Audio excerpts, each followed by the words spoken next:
AITA for exposing my brother's girlfriend after she called me privileged. Parents kicked her out. Now she's playing victim online. I'm a 29-year-old woman. Let's call me Anna for the sake of the story. My older brother, Mark, has been dating a woman named Sophie for a bit over a year now. Sophie is a single mother with 2 kids from 2 different fathers. She has a low-paying job and hasn't shown any interest in furthering her education or looking for a better career.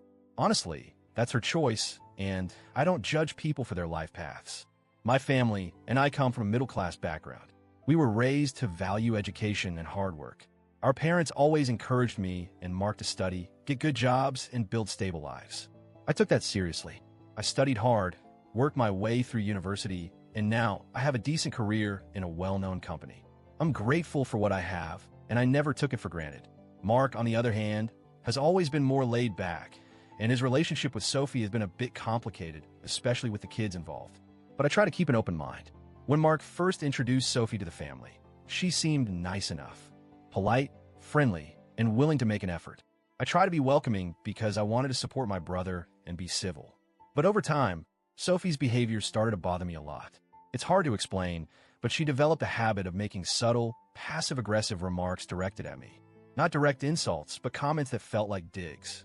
For example, she criticized my clothes. "You always dress so fancy. Don't you ever want to be normal?" Or comment on my car. "That's a lot of money to spend on a car." Or make snide remarks about the trips I take. "Must be nice to fly business class all the time." At first, I brushed it off, thinking maybe she was insecure or struggling with jealousy. I didn't want to pick fights or create tension, so I kept my distance and tried to ignore the comments. Eventually, my parents noticed something was wrong. They saw Sophie's attitude and how it was making me uncomfortable during family visits. They spoke to Mark about it privately, saying that Sophie's behavior was creating a bad atmosphere. Mark asked for patience, explaining that Sophie comes from a different environment and maybe she needed time to adjust to how we live and behave. My parents and I agreed to give her some grace, but we warned Mark that if Sophie kept this behavior up, things would have to change. For a while, Sophie seemed to hold back. Maybe she was trying to be more civil. But then, things escalated. Last weekend was my mom's birthday. We had a family gathering at their house, which is usually a nice time to catch up and celebrate. I had just come back from a work trip, a trip that was kind of a big deal for me. I work hard and recently got promoted, so my company books me business class for long flights. I don't make a fuss about it, but I'm proud of my progress. At dinner, my mom asked me how the trip went. I told everyone it was good, except I had a nasty migraine on the return flight.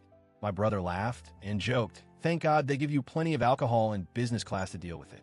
Sophie immediately asked in a sharp tone, "Why did you fly business class?" As if that was a ridiculous question. I explained, "That's how my company books me for work trips. It's part of my job." She scoffed and said, "It's insane that some people never even get to fly, and here you are wasting so much money." My dad jumped in quickly. "It's normal. Anna is a valued employee, and she's earned it through hard work. Of course, they fly her business class." Sophie then said, "Yeah, some people are privileged, but that doesn't mean we should encourage or support that kind of privilege." My brother told her to stop and asked for an apology. That's when I lost my temper. I said to Sophie, "Actually, Sophie, my position has nothing to do with privilege. It has everything to do with being a smart and responsible kid. I went to school, I studied hard, and I kept my legs closed in my early 20s. I realized it sounded blunt and maybe harsh, but I want to be clear. I was tired of her insinuations and disrespect." There was silence. My dad told Sophie to leave. He told my brother he was always welcome at their house, but Sophie was not. Mark apologized to my parents and said he would come alone in the future. A couple of days later, Sophie posted a dramatic message on Facebook. She didn't name names, but it was obvious she was talking about my family and me. She wrote about how hurt and humiliated she felt by people judging her because of her poor background and how cruel it was that a family would treat her like an outsider. I was stunned. None of us ever talked about her background or money. The issue was always about her behavior, her attitude, and the way she treated me. I keep asking myself, did I go too far with what I said? Was I wrong to bring up her background and personal choices? Was I mean to her? But at the same time, I feel like she was being deliberately disrespectful and rude to me for a long time. My parents tried to be patient. My brother tried to mediate, but Sophie just kept pushing boundaries. Is it wrong to stand up for myself when I'm being unfairly attacked? This whole thing has caused a rift in the family. My brother is upset and caught in the middle. My parents are sad because they don't want family drama. I feel hurt because I wanted to have a good relationship with Sophie as my brother's partner. But I also feel like I deserve respect, and I don't have to tolerate constant digs about my life and success. Am I the AH here? Was I too harsh? Should I have stayed silent? Or is Sophie the one twisting the story to make herself the victim?